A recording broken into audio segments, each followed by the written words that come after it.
إني أنا ربك فاخلع نعليك إنك بالواد المقدس طوى وأنا اخترتك فاستمع لما يوحى إنني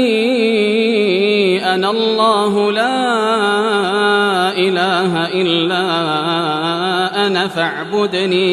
فاعبدني وأقم الصلاة لذكري إن الساعة آتية أكاد أخفيها لتجزى كل نفس بما تسعى فلا يصدنك عنها من لا يؤمن بها واتبع هواه فتردى